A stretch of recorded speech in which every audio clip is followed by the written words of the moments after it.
Hey everyone, and welcome back to your English fluency lesson. Now, today is all about making comparisons, and we are going to learn how to make comparisons fluently, smoothly, so that you sound natively. Just kidding. So you sound like a native speaker. So let's get started with our first sentence, which is my car is bigger than yours. So this is a comparative sentence with that ER, bigger, right? ER. So we have two things that we are comparing. Let's break this down, smooth it out so you sound right. My car, my, my, my. See how the sound falls away from that C? It's not my car, my car. It's my car, my car, my car. Like softened out, right? My car is, my car my car is what? So now we're going to get our comparative in there. My car is bigger. My car is bigger. Okay, so we've got our first part and our comparative that jumps out at you. My car is bigger than yours, than yours, than yours. We're making a comparison. Mine's bigger, so when I say that part, it should be louder. Exactly. My car is bigger than yours. My car is bigger than yours. See how it drops in volume? The volume helps the listener understand that there is a difference between the two things, okay? And the comparative in the middle tells them what the difference actually is. So repeat after me. My car is bigger than yours. My car is bigger than yours. And we could change that to anything. My belly is bigger than yours. Hmm. My my house is bigger than yours. Or we could flip it. Your house is bigger than mine. Your house is bigger than mine. Because you're successful. Yeah, and I'm not. Right? Comparatives always have a winner and a loser, but sometimes the loser isn't really a loser, right? If we're comparing two really well done things, there isn't actually a loser. So remember that. Let's take a look at our second sentence, which is she's taller than her brother. She's taller than her brother. Let's smooth this out. Ready? There's a Z right there. She's tall. She's tall. She's taller. She's, she's, it's not like it blends, but it touches, right? She's taller. She's taller. She's taller than. She's taller than. She's taller than. Then kind of came up a little in volume, right? She's taller than her brother. Her brother, right? Same as the other one with the cars, right? Bigger than your car. Here, she's taller than her brother. She's taller than her brother. Okay, that was pretty easy, right? So repeat after me. She's taller than her brother. She's taller than her brother. Did you see how I joined that second one a little bit closer? If we're making a very strong comparison, we're going to separate them more. But if we're just stating the obvious and it's not really a big deal, we can push them together. So here, if I'm stating a fact, she's taller than her brother. Very strong differences, right? We are making sure that the fact is clearly understood. But if I'm just saying it in a speech or something, I'm saying it in a conversation, I don't need to differentiate that hard. She's taller than her brother. My tone, or not, my volume dropped a little bit, right? She's taller than her brother, but I didn't separate it as much because I'm not making a big point about the difference. okay? But if I am making a big point about the difference, we separate it, right? She's taller than her brother. That makes sense. Let's move on to our third sentence, which is, this movie is more interesting than the last one. This sentence will have some reductions, so let's work on them. This smooth. We're gonna smooth out this movie by saying smooth. This smoothie. See? It's like smooth, this smoothie. Ooh, this smoothie is what? More interesting. More interesting. Listen to that sound. Interesting. Ding, ding, ding, ding. It's ugly. It's ugly. It's right, but it's ugly. So we're going to reduce this word. Interest.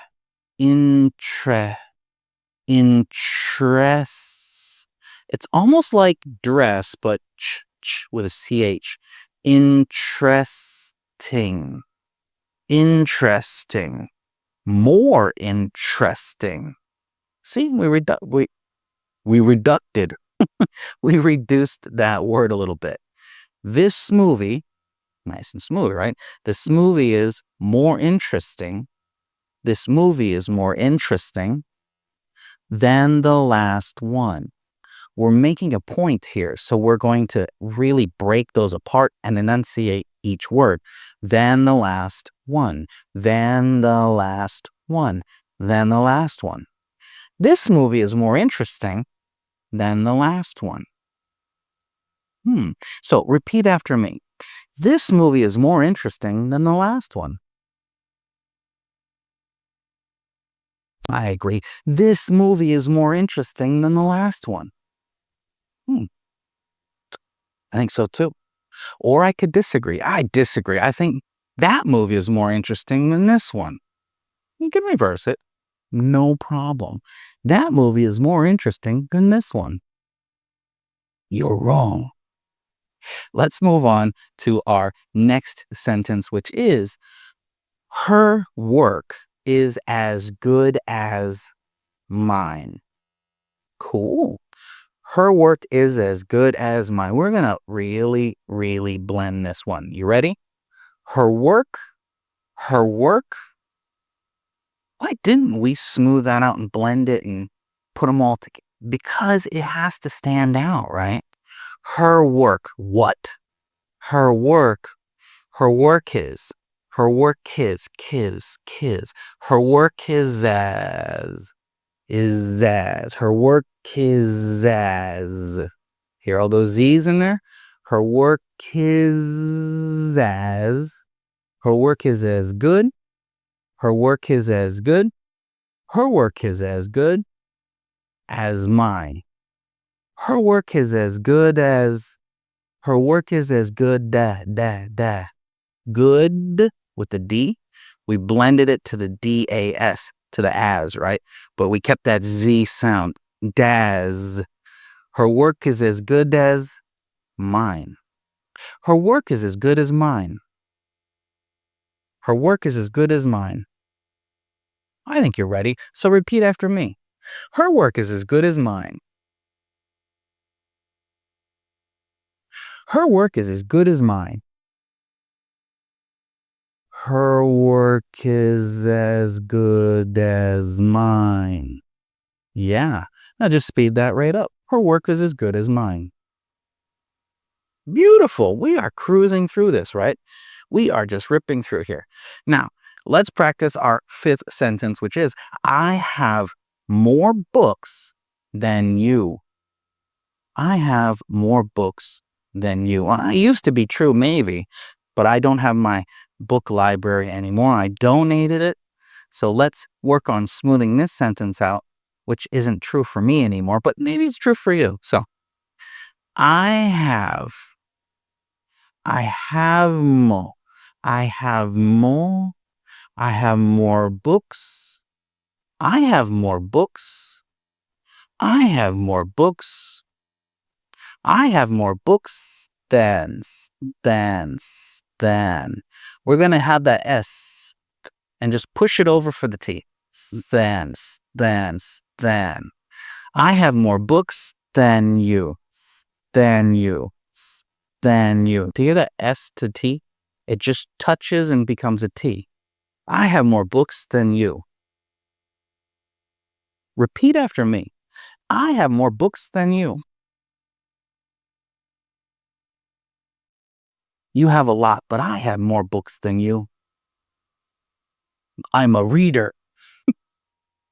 Let's take a look at our sixth sentence, which is, she works harder than anyone else in the team. All right, cool. Maybe she does. Maybe everyone's lazy, or maybe everyone's a hard worker, but she just works way more. So let's blend this together. Ready? She works harder. She works harder. See how that S blends in with the H? She works harder. She works harder than. She works harder than anyone. She works harder than anyone. Do you see that? Than anyone. My tongue just duka, right? It goes up, down, up, down, up, down. She works harder than anyone. Nanny, not any, nanny. Because we're blending, so that any becomes nanny. She works harder than anyone. Okay, now let's put the rest of it. She works harder than anyone else. Anyone else. Oh, nah. That's what we're doing, right? Anyone else. Not else. Nels. Nels, right?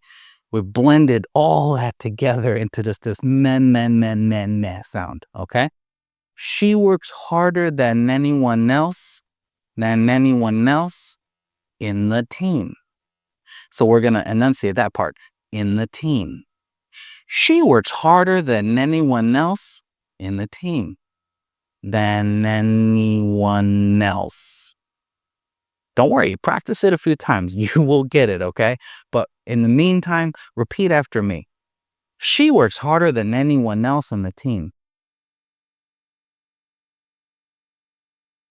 She's not lazy. She works harder than anyone else in the team.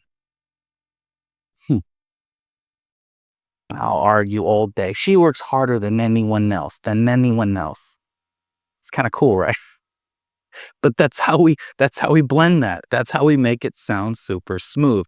We can use those sounds to just da da da da da da da. Okay. That's actually kind of a neat one. I never really dissected and broke that one apart, but that's cool. This was a fast lesson. I hope you had fun with this one, and I'll see you for the next lesson. Okay? You are doing awesome, and I'll see you there. Goodbye.